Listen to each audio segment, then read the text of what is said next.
Hello and thanks for joining us on Chicago Tonight. I'm Brandis Friedman. Here's what we're looking at. President Trump's push to end birthright citizenship is headed to the Supreme Court.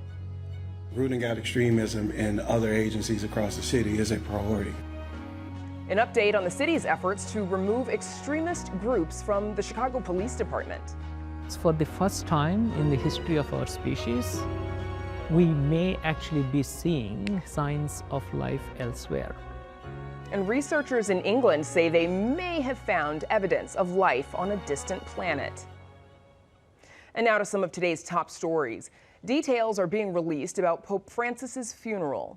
The pontiff, who died Monday of a stroke and heart failure, will lie in state for 3 days, beginning Wednesday in St. Peter's Basilica for the public to pay their respects. The funeral will be on Saturday in St. Peter's Square. The conclave to select the next pope is expected to begin between May 5th and 10th. Outgoing Chicago Public Schools leader Pedro Martinez may have his next job all lined up. He'll be the new commissioner of the Massachusetts Department of Elementary and Secondary Education. Board members voted in his favor 9-0 with 2 abstentions. Martinez was chosen from a pool of 3 finalists. The state's current Secretary of Education, who has final approval, says Martinez has the, quote, bold, proven leadership the agency needs at this moment. He was set to remain on at CPS until June, as detailed by his contract, after the outgoing Board of Education fired him without cause back in December. No word yet on when Martinez's last day is expected to be. Men sentenced to probation through the Cook County criminal legal system will have a different place to land with the opening of the Lawndale Christian Legal Center's new Deer Center on the west side. We hope that Cook County judges will see the value of placing a young person on probation here at the Deer Center instead of sending that person to prison. The goal is to keep them in our community with supports so that we can break that arrest-jail cycle.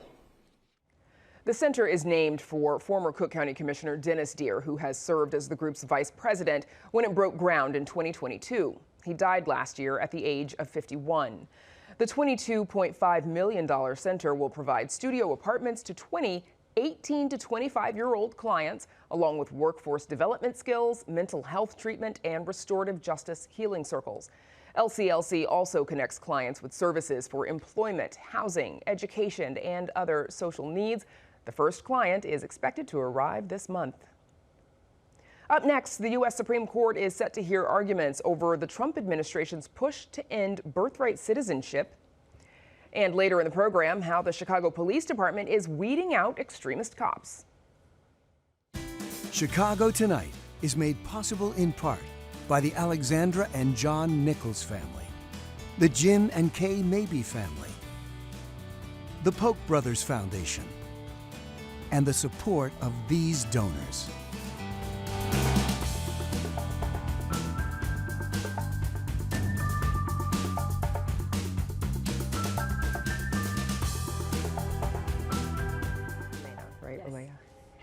The U.S. Supreme Court is agreeing to hear arguments next month over President Donald Trump's efforts to end birthright citizenship.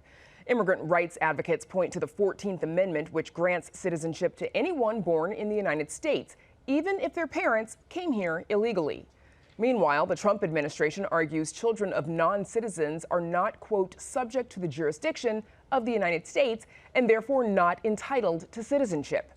Joining us are Elena Olea, Deputy Director of the nonprofit Alianza Americas, that's a Chicago-based network of American immigrant groups, and on Zoom, Richard Porter, former Illinois Republican National Committeeman. And we should also mention that both of you are attorneys, so that's good because we have to talk about some legal stuff.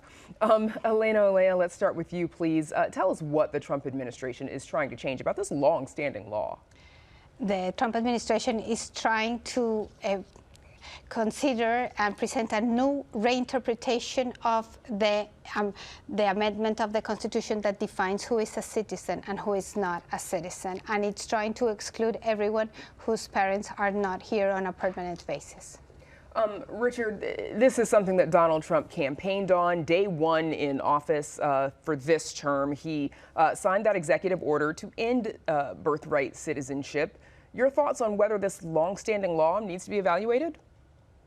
Well, so it's not a long-standing law. I mean, I think you're mischaracterizing that. But first, I just want to say to Elena, welcome to the United States. I understand you came to the United States on a Fulbright scholarship, and you're here on a work visa. And the United States is richer for having immigrants of talent and skill and ethics joining our citizenry. So thank you for coming to the United States.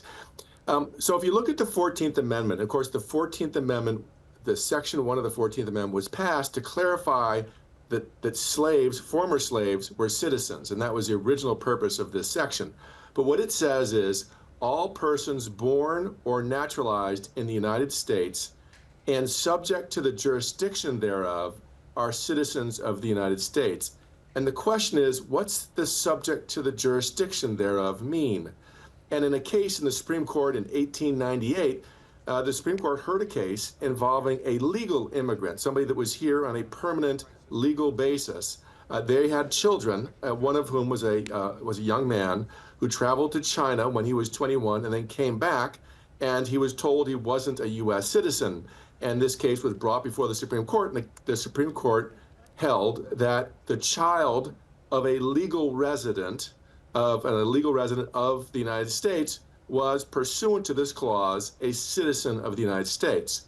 The Supreme Court has never reached the question of whether a child of a guest, someone that just was a visitor to the United States, or is an illegal immigrant to the United States, whether the subject to the jurisdiction thereof extends to cover the child of either an illegal immigrant or somebody that's merely a tourist. And so Richard, it's an open question asked to the Supreme Court. But do you believe, are you under the impression that some people come here from other countries just to give birth to their children, simply so that their children will have that citizenship? Yeah, the Center for Immigration Studies estimates that about 35,000 people a year come in on mere visitors' visas to have children and then go back to their country of origin, plus hundreds of thousands of more people who are illegal immigrants come in pregnant or get pregnant shortly after they're here. So there is a relatively large pool of people for whom this is now an active question. And I think, unfortunately, that because the system has been abused, the U.S. has been relatively flexible about this over the course of many years. As a matter of practice, it hasn't scrutinized these issues too carefully.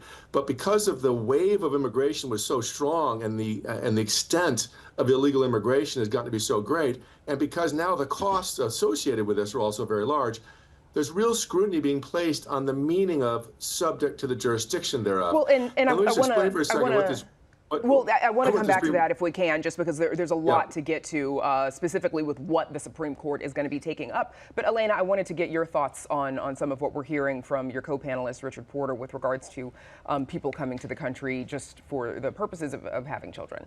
Well, I wonder what is the basis for that extremely high number. I think that birth tourism is really an exception rather than a massive practice. It is true that many people come to the United States to study, particularly graduate students, and then may come with their spouses, or they may have a relationship here and become parents. Those children would also be excluded under the interpretation of the executive order. There are also people working here temporarily and would be excluded. Richard, go ahead. If you're the child of a legal immigrant, I think that the existing Supreme Court precedent covers that situation. I think the focus of the executive order is children of people who are here merely visiting or that are illegal immigrants, that don't have a legal status within the United States. Now, the Supreme Court, when it looked at this question in 1898, focused on the question of allegiance when it looked at the subject to the jurisdiction thereof. That if the United States owes an allegiance to the child, or the child owes an allegiance back to the United States, that then is what the meaning of subject to the jurisdiction thereof. So the question is, does an illegal immigrant owe allegiance to the United States? Well, and Richard, so it is a little bit complicated what it is the Supreme Court is actually considering, right? Because in this instance, they are not necessarily deciding the merits of the birthright citizenship law. It's actually about the enforcement of this executive order because of the states that have sued to stop it and what appeals court judges have ruled. So explain, if you would, the differences and what line the judges are actually walking. What are they actually deciding? Well, so I think one of the first questions the court's going to have to decide is whether there's a case or controversy, whether they have jurisdiction over the matter, which is to say there has to be an actual live case in which someone who is a child of someone who is illegal, an illegal immigrant, or was, a visitor, brings the question before the court. The court doesn't give advisory opinions, so I'm not really sure how the court is necessarily going to reach the ultimate question. One point I want to point out, though, in the 14th Amendment, Section 5 says that Congress has the authority to enforce the other provisions of Article 14 by legislation.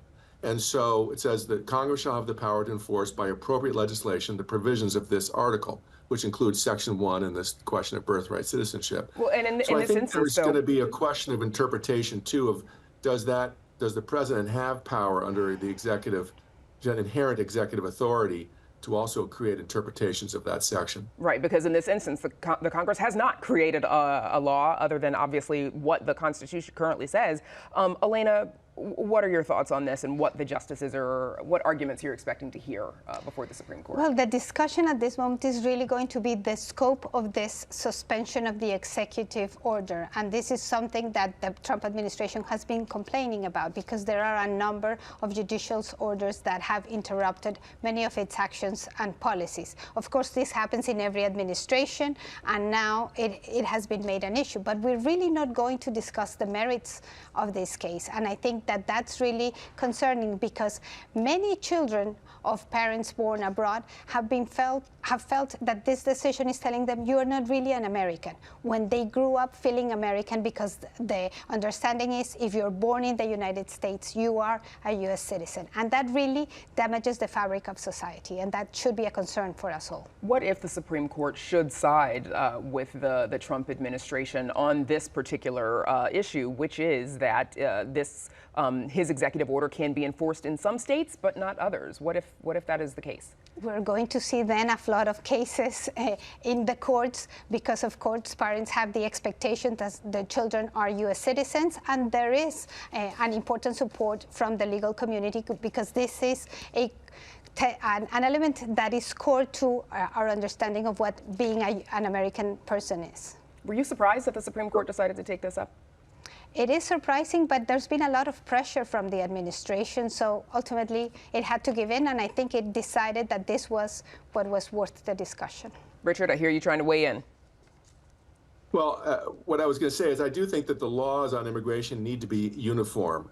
Article 1 of the Constitution provides that Congress has the authority to pass statutes for the uniform application of naturalization laws. So I think whatever interpretation will cover all of the United States. And the president does have power that's been delegated to him by Congress in the existing immigration laws. So I think it'll be a question of the extent of the delegation of authority to the president and his exercise of that power that he has inherently under Article 2, but also under the immigration statutes that exist. And one thing, I just want to point a couple things out. Well, sorry, Rich, we're going to have that discussion next time we have you on. I apologize because we are actually out of time. But hearings are in May. I am sure this is a conversation we will come back to. Richard Porter and Elena Olea, thank you so much for your time. Thank you. Thanks. Up next, the city's status on removing extremist groups from the Chicago Police Department.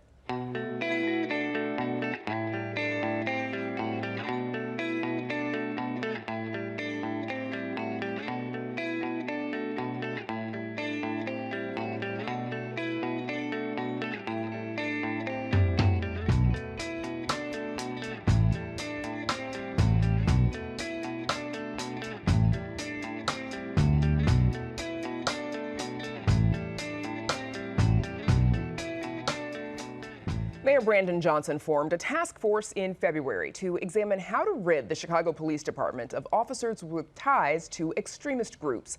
2 months later, the effort has yet to show any sign of public progress. In his first public remarks about the task force, Johnson pledged to root out extremism. I'm committed to ensuring that every single city employee represents the values of working people, and whether they're a police officer or a teacher or anyone who works in streets and sanitation, they have to uphold those principles. And our Heather Sharon joins us now with more. Heather, the mayor agreed to form this task force 8 months ago, or 8 months after Inspector General Deborah Witzberg urged him to take a new approach in his push to terminate police officers who engage in extremist and anti-government activities or associate with groups like the Proud Boys and the Oath Keepers. Where does this effort stand? Well, we learned today that this task force has met twice and will meet for a third time, perhaps coincidentally, tomorrow. There are 4 additional meetings scheduled with the goal, Deputy Mayor Gary Gatewood told me, of having some sort of recommendation that can be released publicly by the end of the summer. However, both the mayor and the deputy mayor made it clear that this task force isn't just looking at CPD and extremists in CPD, but citywide in any department. I should be clear, there have been no allegations against city employees of any other department having ties to these sort of groups. Any other department other than CPD, Correct. of course. Has the task force made any progress? So none that we can tell, because these are not meetings that are subject to the open meeting rules. We can't go to these meetings, and they have not sort of said anything about what they're looking at doing. That flies in the face of a recommendation from Inspector General Deborah Witzberg, who said that it is best to sort of update the public as much as possible to foster trust in whatever this group is going to recommend, because these are very difficult issues that, of course, raise First Amendment concerns. And there's a lot at stake for the mayor, because these are the people who are, of course, trusted to carry out the law in Chicago. Alderman Matt Martin, the chair of the Ethics Committee, is working to pass an ordinance that would allow city officials to fire employees who actively participate in extremist organizations that advocate for the overthrow of the government. Where does that stand? Well, perhaps also coincidentally, Alderman Martin introduced his ordinance just 2 days before the mayor agreed to form this task force. The ordinance hasn't yet made it to a hearing. Alderman Martin told me he's still workshopping it and gathering support. However, he says that he hasn't been read in on anything that the working group is doing. So it appears to be 2 separate paths moving through City Hall to sort of address this issue. Oh, and Inspector General Witzberg says she doesn't know what's going on in the task force either. Nobody's updated her either. Okay, Heather Sharon, she'll be getting those updates for us as they're available. Thank you so much. Thanks, Brandis. And you can read Heather's full story on our website. It is all at WTTW.com/news.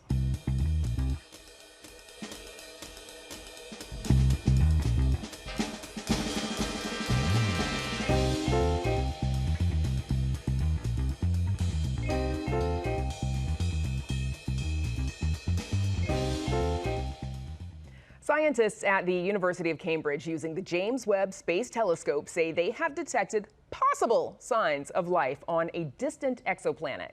The tentative discovery is based on the detection of sulfur-based molecules, thankfully abbreviated to DMS, in the atmosphere of the planet. Here's Professor Niku Madhusudan from the team explaining what they think they may have found. DMS stands for dimethyl sulfide. This is a very important molecule because here on Earth, DMS is produced uniquely by life, microorganisms in the ocean like algae, phytoplankton. And theoretical studies had predicted for the last 2 decades that molecules like DMS would be very robust biomarkers on exoplanetary systems. And joining us now to help us understand the significance of all of this is Michelle Nichols, an astronomer and director of public observing at the Adler Planetarium. Public observing sounds like a good gig. Thank you for joining us. Okay, so before we talk about the possible life, tell us what we know about the planet, K218b. All right, so this is a planet that orbits a red dwarf star. So that means it's a star that's cooler, smaller than our sun, 124 light years away. So far, but not too far. And it orbits in what's called the star's habitable zone, meaning the planet is far enough away from the star that if there was water on the surface of the planet, that it would have a chance to be liquid. The temperature could be right for that. It's a cute little star, right? But Yep. the planet is huge. Yeah, so the planet would be more like closer to Neptune sized in terms of mass, so bigger than Earth, a little bit smaller than Neptune, so definitely we don't have an analog to it in our own solar system. Okay, and that star, it's about half the size of our sun. Yes, correct.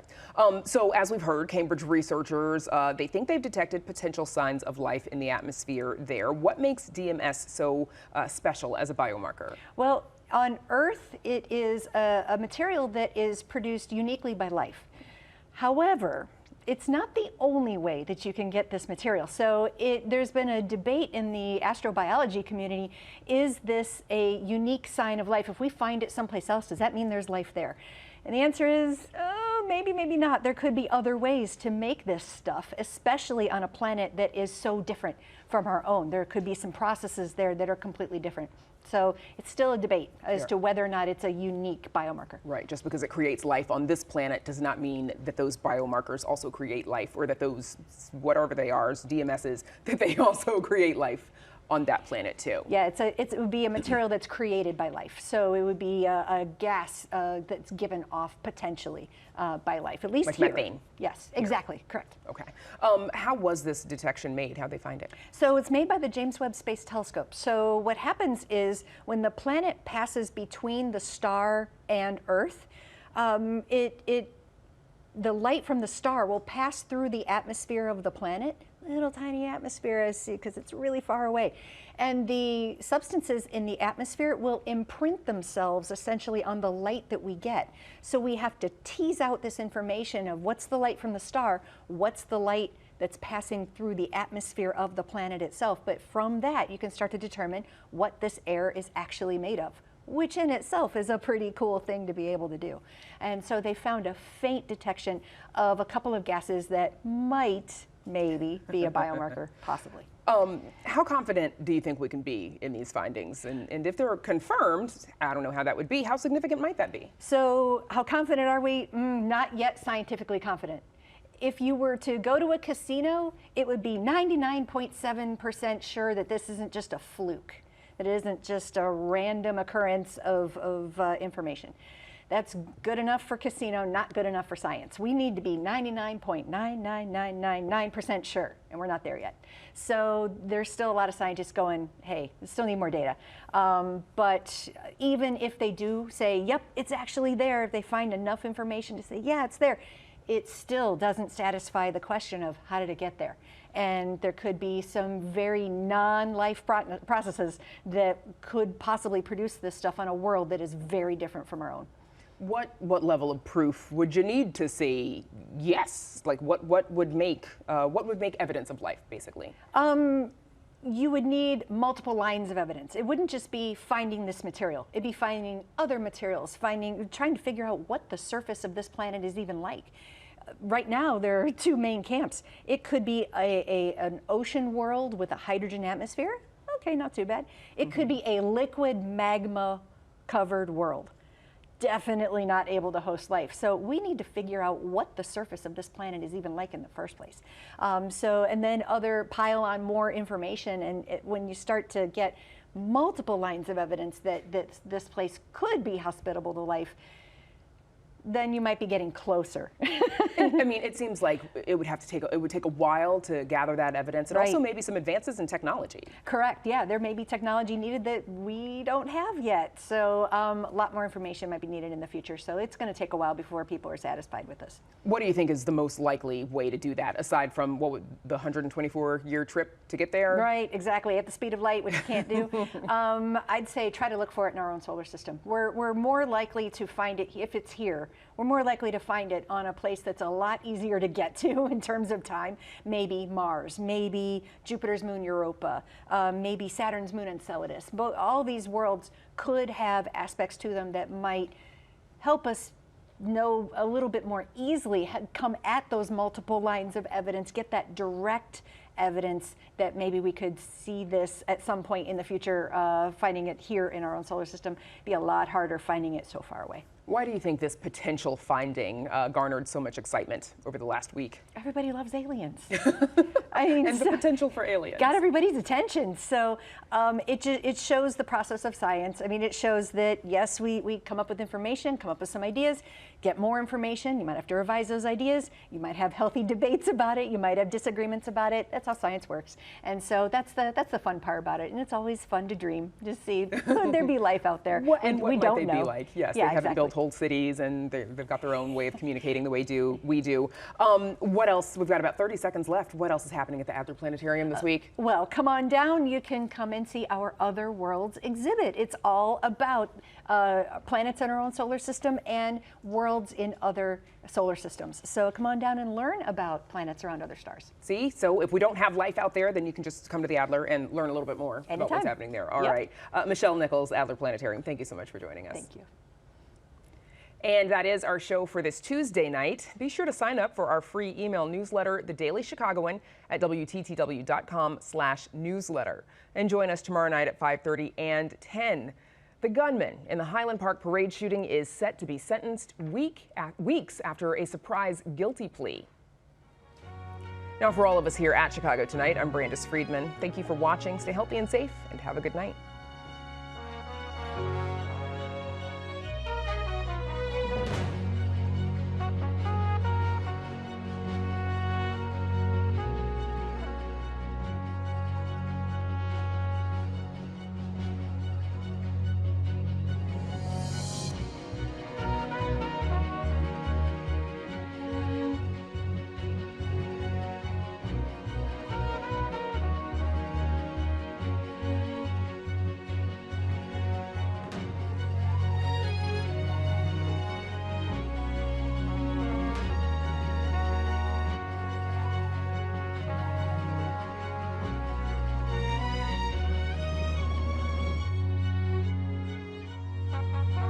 Closed captioning is made possible by Robert A. Clifford and Clifford Law Offices, a Chicago personal injury and wrongful death firm that serves the needs of clients in the Chicago area and throughout the nation.